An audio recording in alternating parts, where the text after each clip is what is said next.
오늘은 시내산 언약을 위한 준비라는 제목으로 말씀의 은혜를 나누겠습니다. 이 출애굽기 19장은 이제 우리가 시내산 언약이라고 불리기도 하는데요. 하나님께서 이 시내산에서 모세를 통해서 이스라엘 백성들에게 십계명을 비롯한 율법을 주시는 장면이 본격적으로 이제 시작되는 장면입니다. 그리고 여기에 구체적인 율법의 내용들이 출애굽기 20장에 들어가서 이게 이제 39장까지 약 그러니까 20장에 걸쳐서 그 내용이 소개되고 있어요. 그러니까 출애굽기가 전체가 40장인데 그 절반인 20장의 내용이 시내산 언약의 내용으로 채워져 있다라는 거예요. 물론 이 율법의 전수는 출애굽기뿐만 아니라 레위기, 민수기, 신명기를 통해서도 계속 언급되어지고 있습니다. 그래서 레위기를 가면 뭐 우리가 잘 알고 있듯이 제사법이라든가 의식법 이런 것들이 또 출애굽기에 나오지 않는 것들이 구체적으로 등장하고 있습니다. 제가 왜 이 말씀을 드리냐면은 지금 우리가 출애굽기를 볼 때 전체적인 그림을 놓고 좀 볼 필요가 있기 때문인 거예요. 자, 전체 그림을 놓고 보면은 출애굽기는 이 전체 그림이 어떻게 이루어져 있냐면은 1장부터 쭉 따라올 때 이 15장까지가 출애굽의 내용의 끝이에요. 그리고 16장부터 18장까지는 광야에 대한 내용을 우리가 다뤘어요. 그러니까 3장을 광야에서 이제 출애굽한 뒤에 광야의 내용을 다루다가 이제 19장부터는 시내산 언약의 내용으로 들어가고 있어요. 이해하셨죠? 무슨 말인지. 네. 그렇다라는 것은 시내산 언약의 내용이 주 내용 중에 한 축을 이루고 있다. 출애굽기에 주요한 축을 이루고 있다라고 보셔야 돼요. 예를 들어 가지고 이제 출애굽한 뒤에 광야 생활이죠. 이제 홍해를 건너고 난 뒤에 마라의 쓴물이라든가 그 다음에 또 있었던 무리바 반석이라든가 만나와 메추라기 사건, 그 다음에 우리가 다뤘던 아말렉과의 전투 이런 것들은 3장에 걸쳐서 나눠져 있지만은 이 3장이 무슨 역할을 하냐면은 출애굽한 이스라엘 백성과 그 다음에 이 시내산에서 시내산 언약을 받는 그 사이에 율법을 받는 그 중간에서 그 중간을 연결해주는 연결고리 역할이 이 3장이 하고 있다라는 거예요. 무슨 말이냐면은 이 3장을 통해 가지고 우리가 왜 이스라엘 백성들에게 출애굽한 이스라엘 백성들에게 율법이 필요한지를 갖다가 확인시키는 작업을 하신다고요. 무슨 말인지 이해하셨죠? 예를 들어 하나 해봅시다. 우리가 출애굽기 19장에 가서 이스라엘 백성들이 하나님 앞에 받을 그 율법의 목적과 의의를 갖다가 그냥 딱 주어지는 것이 아니라 이 3장을 통해 가지고 경험하게 하시는 것들이 너희들에게는 지금 뭐가 필요한 존재들이다를 알게 하시죠. 하나님의 말씀, 율법 그런 것이 필요한 존재들이다. 계속해서 드러났던 모습들이 뭐였냐면은 광야에서 들어가자마자 이스라엘 백성들이 하나님을 원망하고 불평하는 내용들이었단 말이에요. 그죠? 그런 것을 통해 가지고 하나님이 그들에게 율례를 정해 주신다는 것을 계속 강조하죠. 그래서 하나님은 시험하는 일이라고도 얘기를 하고 있고요. 그래서 그들에게 왜 이 율법이 필요한지를 이제 이제 본격적으로 이야기되는 게 이제 출애굽기 19장의 내용인 거예요. 그러니까 왜 법을 지켜야 되느냐, 왜 율법이 주어지느냐, 율법이 주어진 목적이 뭐냐라는 것이 이제 이 출애굽기 19장 전체에 걸쳐서 등장을 하고 그 다음에 20장에 가서는 그 구체적인 내용들이 이제 시작을 하더라는 것입니다. 그래서 이 부분을 잘 기억하셔야 돼요. 왜냐하면 이게 20장부터 세부적인 내용을 들어갔을 때 만약에 이 큰 그림을 놓치게 되면은 왜 이스라엘 백성들이 이 율법이 필요하느냐라는 것을 갖다가 정확하게 우리가 숲을 그리지 못하면은 율법 하나하나에 매여 가지고 또 어떻게 되는 거예요? 나무만 보고 그것을 갖다가 산으로 착각할 수 있는 거죠. 그러면 또 어떻게 되는 거예요? 코끼리 꼬리만 잡고 이게 코끼리네 하는 거랑 똑같은 거죠. 그래서 이 전제가 중요한 거예요, 여러분. 율법을 왜 배워야 된다고요? 하나님을 섬기는 법을 그들이 제대로 모르고 있기 때문에 하나님의 백성 삼았는데 하나님의 백성 삼았으니까 그들에게 이제 백성으로서 알아야 될 하나님의 말씀을 이제 시작하기 전에 그 전제로서 출애굽기 19장이 시작하고 있다라고 생각하시면 됩니다. 이 출애굽 19장에 대한 얘기를 해드렸고요. 자, 그럼 이제 본격적으로 말씀을 들어가 보겠습니다. 1절 2절 19장 1절 2절 같이 읽읍시다. 시작. 이스라엘 자손이 애굽 땅을 떠난 지 3개월이 되던 날 그들이 신의 광야에 이르니라. 그들이 리비딤을 떠나 신의 광야에 이르러 그 광야에 장막을 치되 이스라엘이 거기 산 앞에 장막을 치니라. 아멘.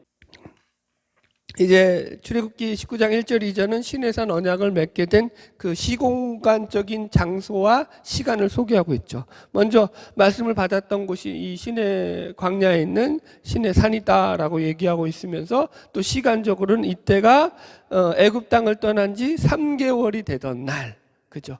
애굽 땅을 떠난 지 3개월이 되던 날이라니까 출애굽을 원년으로 해서 1월 1일로 계산하면은 지금 출애굽 원년 4월 15일이 되는 때예요. 그렇게 이해하시면 돼요. 여기서 그래서 이게 왜 그러냐면 저 잘못 이해하는 분들이 뭐냐면 개역 성경에서는 이 말을 3월 그때라고 번역을 했어서 이게 만약 사람들이 이때를 3월 15일로 잘못 해석하게 만드는 번역을 해가지고 개역 개정은 이것을 수정해가지고 3개월이 되던 날로 번역을 수정을 했어요. 이해하셨죠? 그래서 1월 15일부터 해가지고 2월 15일, 3월 15일, 4월 15일 되는 때 3개월이 되는 때라는 걸 이해하셔야 돼요. 자, 뭐 어렵지 않죠? 3절 넘어가겠습니다. 시작. 모세가 하나님 앞에 올라가니 여호와께서 산에서 그를 불러 말씀하시되 너는 이같이 야곱의 집에 말하고 이스라엘 자손에게 말하라. 자, 이제 하나님께서 3절에서 이 율법을 그들에게 이제 지키라고 말씀하시기 전에 그들을 부르는 호칭이 나오는데 뭐라고 부르더라고요? 이스라엘의 집. 야곱의 집이죠. 참. 야곱의 집. 야곱의 집이라고 부르고 이스라엘 자손이라고 말하고 있죠. 율법을 받는 자들이죠. 그죠? 이게 재밌는 표현이에요, 여러분들. 자, 먼저 여기서 보면은 이 야곱의 집이라는 말이 먼저 나오죠. 이스라엘 자손보다. 이게 독특한 표현이죠. 이 야곱의 집이라는 것이 곧 이스라엘 자손을 의미하는 거죠. 그런데 왜 표현을 이렇게 했느냐? 이스라엘이라는 이름은 야곱이가 이제 약복 나루에서 형 에서를 피해가지고 하나님 앞에 매달려 기도하면서 씨름하다가 얻게 된 이름입니다. 그래서 하나님이 야곱을 축복하시면서 지어주신 이름이 이제 너는 이스라엘이라고 해라. 그래서 이제 하나님과 겨루어 이겼다 이런 뜻이잖아요. 그래서 해석하자면 하나님께서 져주신 상대 대상이 된 것이 바로 이스라엘이라는 이름이거든요. 자, 그러면은 이 이름에 대해서 우리가 좀 생각을 해봐야 되는데 여기서 왜 야곱의 집이 먼저 나오냐 하면은 이거요. 이게 무슨 말이냐면은 이 축복의 시작이, 이 언약의 시작이, 이 율법을 주어지는 그 시작이 그들이 예를 들어서 야곱의 훌륭함이나 특별한 어떤 능력으로 인해서 시작된 것이 아니다라는 거예요. 야곱의 집이다라고요. 야곱이라는 이름은 무슨 이름이라고요? 시작할 때 야곱이라는 이름은 성경에서 그 이름이 낙제점을, 인간으로서는 낙제점을 받은 인간. 제가 창세기 하면서도 말씀드렸죠. 야곱이가 했던 그런 아주 못된 짓들에 대해서. 그죠? 아버지와 형들을 속이고 사기를 치고 그리고 거짓말을 아주 그냥 뻔뻔하게 밥 먹듯이 하는 그런 아주 파렴치한 인간으로서는 모습을 보이죠. 자신의 이익을 위해서는 물불을 가리지 않는 그런 모습, 인간적인 사기꾼의 기질을 아주 다발이하죠. 여러분, 그래서 그걸 다르게 표현하자면 만약에 하나님께서 도덕 점수와 윤리 점수를 따져서 그 사람을 하나님께서 쓰실 사람으로 선택하셨다, 그 율법을 부여줄 자로 선택하셨다고 하면은 야곱은 선택의 대상이 될 수 있었을까요? 없었을까요? 없었다, 이 얘기하는 거예요. 그게 야곱의 집이 가진 의미라는 거예요, 여러분들. 이해하셨죠? 야곱은 그 누구보다도 이 만약에 윤리적인 문제로 도덕적인 인간적인 그런 어떤 실력으로 점수를 매기자면은 절대 하나님 앞에서 선택받을 수 없는 사람 가운데 하나였다고요. 우리도 그렇죠. 예수를 믿었는데 내가 믿을만해서 믿었다, 이것보다 큰 착각은 없다니까요. 지금도 예수를 안 믿는 인간들은 여전히 그런 생각을 가지고 있죠. 내가 예수 하나님 없어도 나는 잘 살 수 있어, 이 생각이죠. 그래서 기독교는 철저하게 성악설이죠.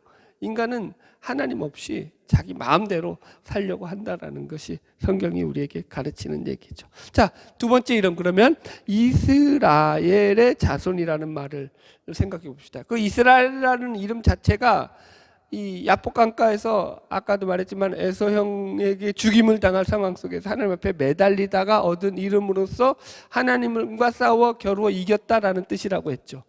자, 그러면 진짜 이 하나님이 야곱에게 싸움이 져서 그걸 하나님이 그렇게 이름을 줘주신 거예요? 아니면 하나님께서 그에게 긍휼과 사랑과 은혜를 베풀어서 그렇게 이름을 주신 거예요?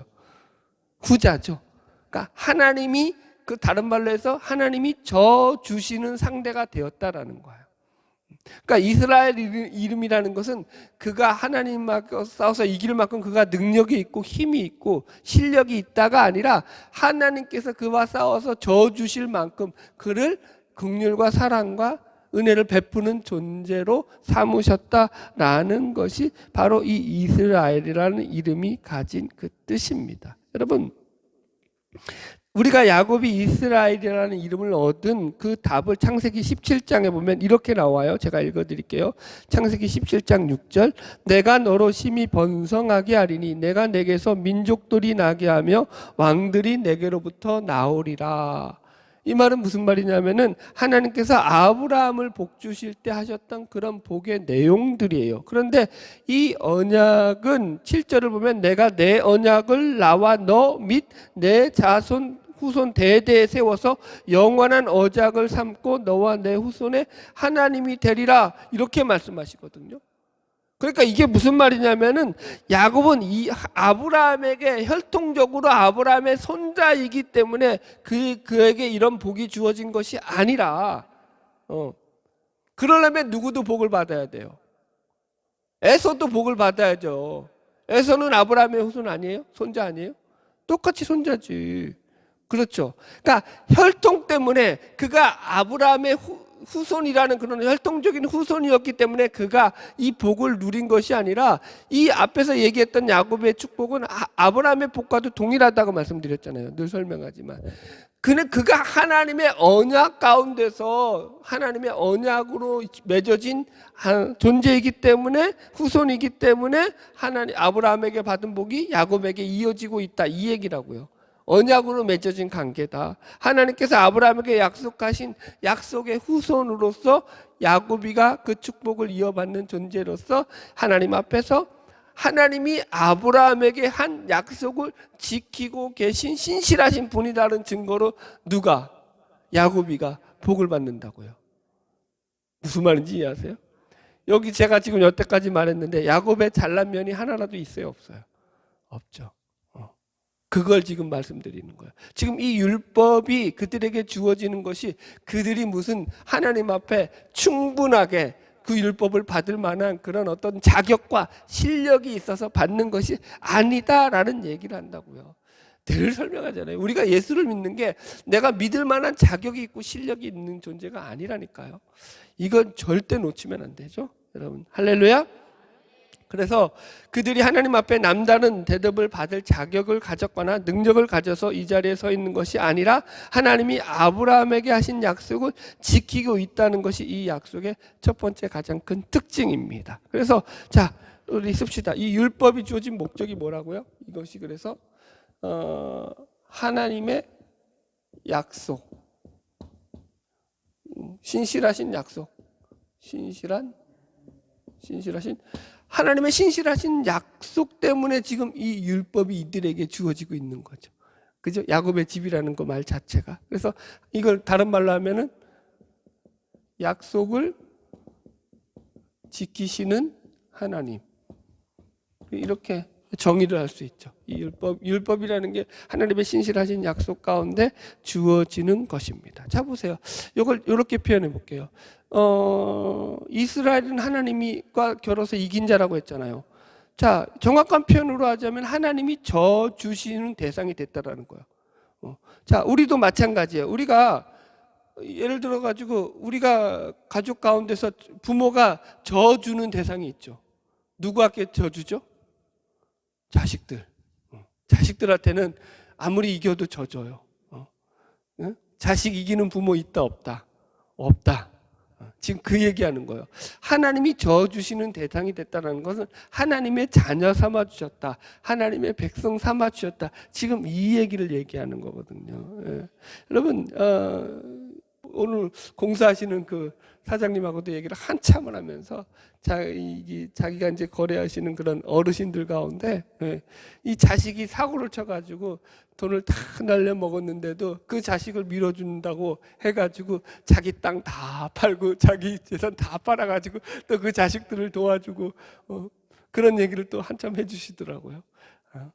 부모 마음은 그렇다니까요.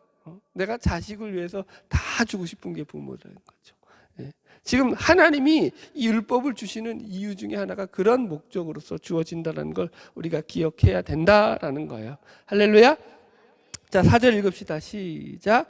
내가 애굽 사람에게 어떻게 행하였음가? 내가 어떻게 독수리 날개로 너희를 업어 내게로 인도하였음을 너희가 보았느니라. 두 번째가 하나님이 그들을 갖다가 율법을 주시는 이유 가운데 설명하는 게 그 전제 조건이 뭐냐면 내가 너희를 독수리 날개로 업어서 내게로 인도하였다. 그죠? 독수리 날개로 업는 존재는 누가 있어요? 독수리가 누구를 업어요? 자기 등에 새끼밖에 안 업죠. 근데 새끼를 왜 업어요? 강하게 키우려고. 여러 번 들었죠. 독수리가 새끼를 업는 건 강하게 키우려고. 이제 날개 힘이 붙을 때쯤 되면은 독수리는 높이 창공에 올라가서 등에 이 독수리 새끼를 업고 올라가가지고 딱 떨어뜨리는 거예요. 그러면 독수리 새끼가 갑자기 이제 떨어지니까 살려고 발버둥을 치면서 막 허우적허우적 되는 거예요. 떨어질만 하면 다시 와서 딱 자기 등에 업히는 거죠. 그렇게 훈련을 시켜가지고 독수리 새끼가 강하게 자라서 독수리 닮은 지 어미 닮은 그런 독수리가 되는 거죠. 지금 그 얘기하는 거예요. 지금 이게 왜냐하면 하나님의 백성이 되었기 때문에 지금 이 율법이 주어진다고 했잖아요. 하나님의 자녀가 되었기 때문에. 여러분 독수리 날개로 업어 키운다니까요. 쉽게 안 키우신다니까요. 그래서 율법을 주신다니까요. 이렇게 설명해 볼까요? 여러분 부모가 되었으면 그 자식을 낳고 그 자식에 대해서 아무런 신경도 안 쓰고 이제 나는 너를 낳아준 부모가 되었으니 자라고 크고 성장해서 훌륭한 사람이 되는 건 네가 혼자서 알아서 하거라 이렇게 내버려 두나요? 아니면 부모가 자식을 낳고서 어떻게 해서라도 뒷바라지 해가지고 그 자식이 훌륭하게 되도록 사람 만들려고 노력을 하나요? 후자죠. 다 그렇다는 거예요. 지금 그 얘기하는 거예요. 여러분들 지금 자식을 낳았다고 그것이 책임의 끝이다 하는 부모가 아니라는 거죠. 부모라면 본능적으로 자식에 대해서 자신이 최선을 다해서 자식을 양육하려고 한단 말이에요. 지금 하나님이 그 얘기를 하시는 거예요. 여러분 부모가 자식에 대해서 기대를 가지는 건 욕심이 아니라니까요. 뭐 표현이 욕심이라고 해서 좀 그렇긴 한데 여러분 이게 이걸 거룩한 욕심이라고 해야죠. 부모라면 당연히 그런 감정이 있어야 돼요. 자식에 대해서 자기보다 더 훌륭한 사람으로 키우겠다. 자기 때보다는 더 나은 사람으로 만들겠다는 거룩한 욕심이 있다고요. 이것 때문에 살아가는 부모들이 많죠.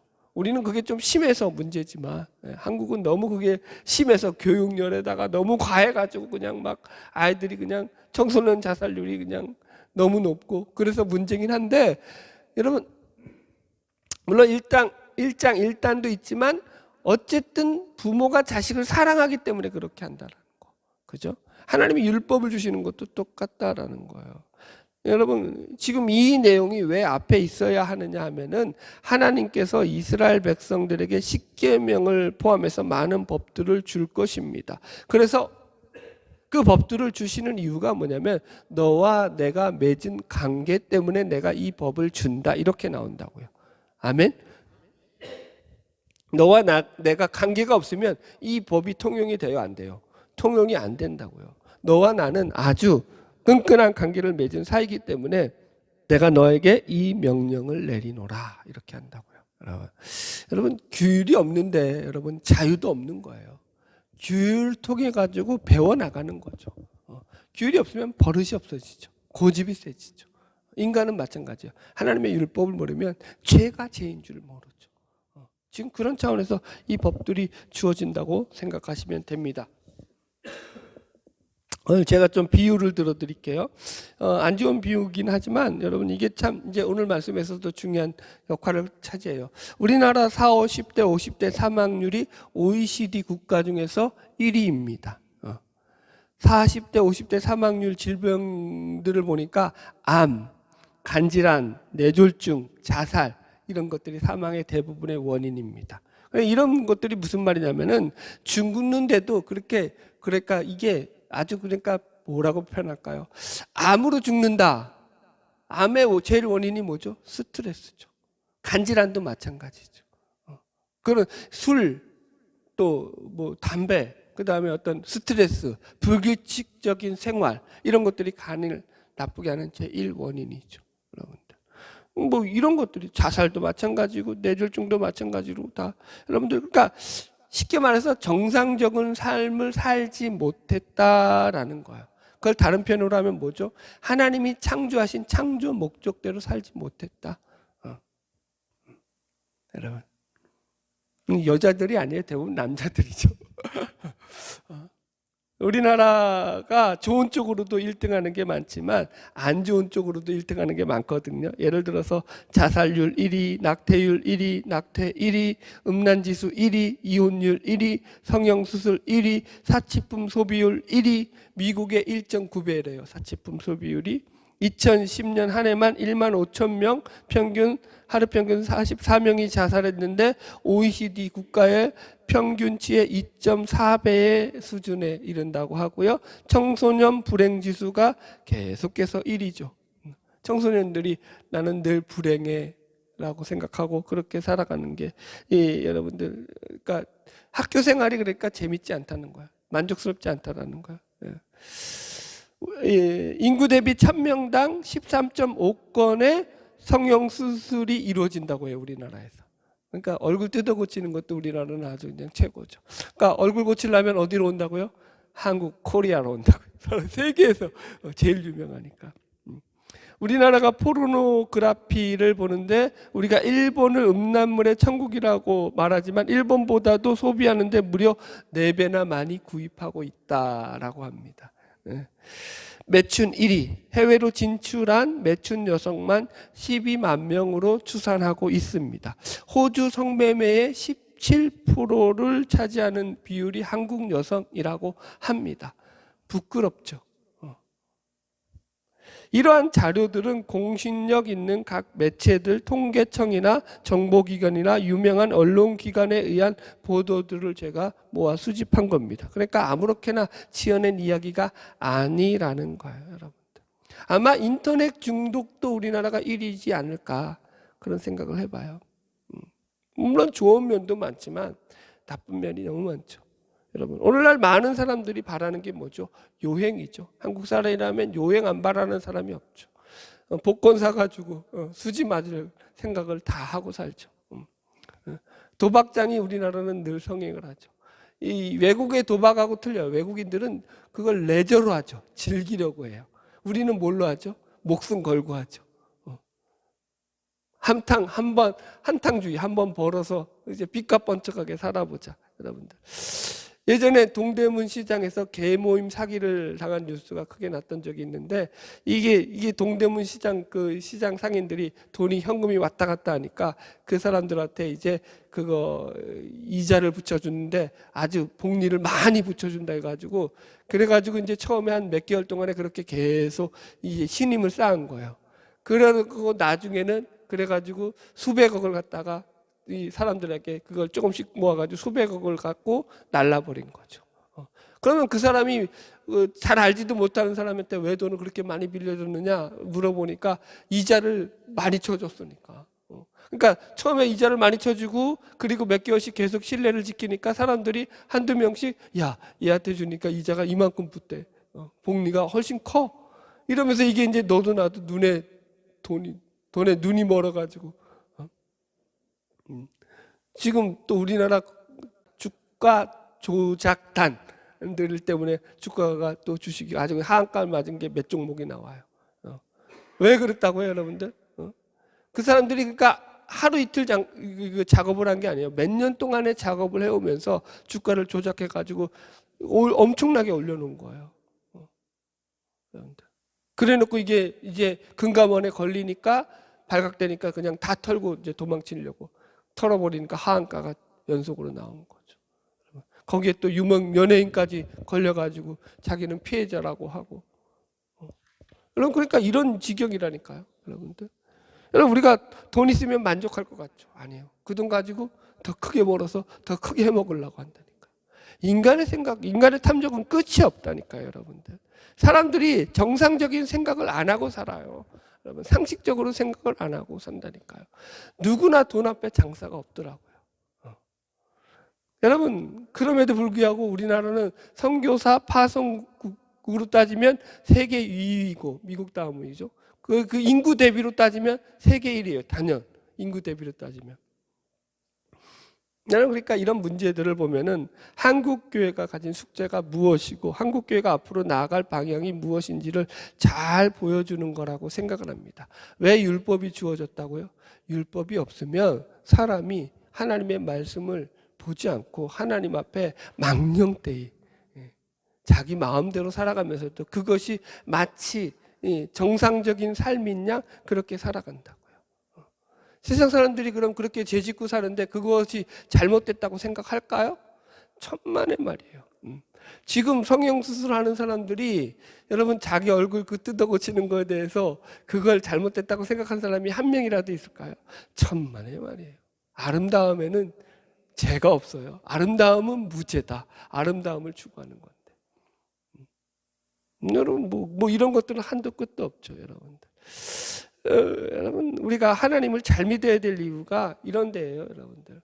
오늘 이 독수리 날개로 우리를 업어 키우시는 게 이거예요. 우리를 약하게 키우시지 않아요. 왜냐하면은 그대로 내버려 두면은 이게 비정상적인 것, 비상식적인 것, 잘못된 길을 가면서도 그것이 죄인 줄 모른다니까요.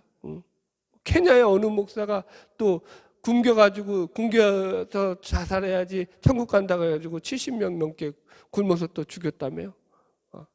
저도 지금 오늘 떠들다가 얘기 들었어요. 저 이상하게 기독교를 비판하는 아저씨가 한 명이 와가지고 뭐 그 얘기하면서 저한테 막 뭐라 그래. 제가 죄송합니다 그러고 말았죠. 그분한테서 들었어. 별의별 하여튼간 상식을 넘어선 일들이 많아요. 그건 신앙이 아니라고요. 신앙은 그렇게 돼 있지 않죠, 여러분 성장이라는 건 어디로부터 오냐면은 내가 진통을 겪고 고통을 알고 아파하면서부터 성장이 이루어진다니까요. 여러분 말씀도 마찬가지고 우리 신앙도 마찬가지입니다.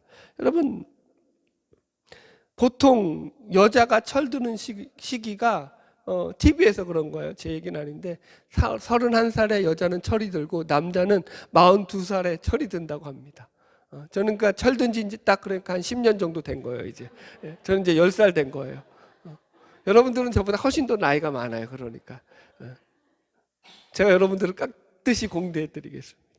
여러분, 그렇게 쉽게 철들지 않는다라는 것을 우스갯소리로 하는 거죠. 시내산에서 맺은 율법과 시내산 언약은 하나님의 백성이 되는 조건으로서 주어지는 언약이 아니고 그런 율법이 아니고 오히려 너희가 하나님의 백성이기 때문에 하나님의 자녀가 되었기 때문에 이제는 철들고 제대로 살아야 한다라는 차원에서 이 율법이 주어진다고요.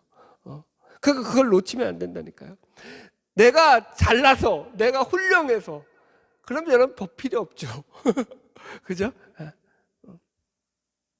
여러분 아니라니까. 그러니까 이게 더 말씀에 우리가 잘 이해를 해야 돼요. 율법이 우리에게 주어진 첫 번째 요구는 오늘도 너를 내 자녀로서 내가 너를 편들고 살아야 하기 때문에 내가 너를 편들어야 되는데 내가 너를 편들지 못할 만큼 그런 어거지 일을 하고 살면 내가 어떻게 얼굴을 들고 다니겠느냐라는 하나님의 그 하소연 속에서 우리에게 주어진 말씀이라는 걸 놓치지 말아야 돼요. 내가 하나님을 믿어요. 나는 신자예요. 나는 하나님의 자녀예요. 나는 교회 나가요. 교인이에요. 그런데 얼마나 하나님의 얼굴에 나쁘끄러운 하나님의 얼굴을 창피스럽게 만드는 일을 서슴없이 행하면서도 그것이 마치 아무런 가책이라 아무런 뭐요? 문제가 안 되는 양. 그렇게 얼굴을 들고 다니냐고요, 여러분. 여러분, 율법은 그런 거예요. 똑같아요. 말씀도 똑같고요. 매일매일 우리에게 요구하고 있는 하나님의 말씀이요, 하나님의 호소요, 하나님의 아우성과도 같죠. 너희들 제발 똑바로 살아야 된다. 십계명 제2계명이 뭐라고요? 내 이름을 먹칠하지 말아라. 제발 좀. 내 이름을 망령되이 일컫지 말아라. 여호와의 이름을 망령되이 일컫지 말아라. 여러분, 우리가 예수를 믿으면서 우리 행실 속에서 예수를 믿는 삶을 여러분 우리가 늘 생각하고 살아야 된다니까요. 제가 이제 여담이지만 한 이틀 동안 계속 공사하는 분들하고 만났잖아요. 이제 이거 끝났어요, 이제 말씀. 만나면서 저는 목사잖아요. 그죠? 여러분들하고 말할 땐 좀 편해요. 여러분들이 저를 아니까. 그죠? 근데 이분들은 저를 모르잖아요. 그러니까 제가 얼마나 신경을 많이 쓰겠어요. 제 성격에 또. 실수 안 하려고. 말 한마디도 조심하고, 행동도 조심하고, 예수를 보여야 되니까. 여러분들 그런 거라니까요. 예수를 믿기 때문에 그렇게 살아야 된다니까요. 그들에게 예수를 믿는 삶이, 그러니까 예수를 모르는 사람에게 예수를 믿는 자의 삶이 이렇다라는 것을 보여줘야 돼요, 우리가. 이게 우리의 과제인 거예요. 근데 그걸 다르게 생각한다니까요. 교회 나와서 예배 드리면 예수 믿는 거고 세상에서는 내 마음대로 살아도 상관이 없다라고 생각하는 그리스도인들이 의외로 어마어마하게 많더라는 거죠. 그건 신앙이 될 수 없다고요. 제가 여러 번 강조하잖아요. 예배는 일주일에 몇 시간 안 드려요. 우리의 전체 삶은 내가 살아가는 현장 속에서 나타나는 삶의 모습이라고요. 그 삶을 어떻게 사느냐가 진짜라고요. 예수 생각하고 사셔야 되고, 하나님 드러내고 사셔야 되고, 말 조심하고 사셔야 되고, 하나님 살아계십니다 라는 것이 내 삶 속에서 보여줘야 되죠. 이게 얼마나 좁은 문입니까? 왜 예수를 만만하게 생각을 하셔요? 하나님의 자녀이기 때문에 하나님이 우리를 독수리 날개 업어서 키우신다. 오늘도 하나님이 우리를 저기 상공에서 훅 하고 떨어뜨릴지 몰라요. 그때 잘 날개짓 배우세요. 강해지라고요. 그래서 하나님 우리를 업어 키우시는 거예요. 업어 키우시는 거예요. 그 대신에 우리를 업어 키우신다고요. 놓지 않으신다고요. 그게 은혜죠. 바라기는 저와 여러분을 통해서 날마다 하나님 은혜 가운데 믿음으로 승리하는 삶을 살아가기를 주의 이름으로 축복합니다. 예, 기도하겠습니다.